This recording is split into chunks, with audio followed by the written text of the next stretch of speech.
Start as well, to be honest. I did aerobatics very briefly, I've got to say. I actually worked up to be able to do about 15-20 minutes before I was getting a bit squiffy.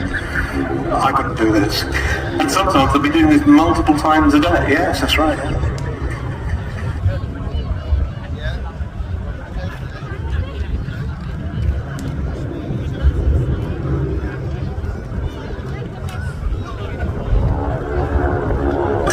Now in Holland at the display, they actually climb down from the harness, and having seen this strapped in all the time, I'm not quite sure how they managed to do this. Well, they retain a connection to the rig all the time, I think until they finally lower themselves into the cockpit. Entirely.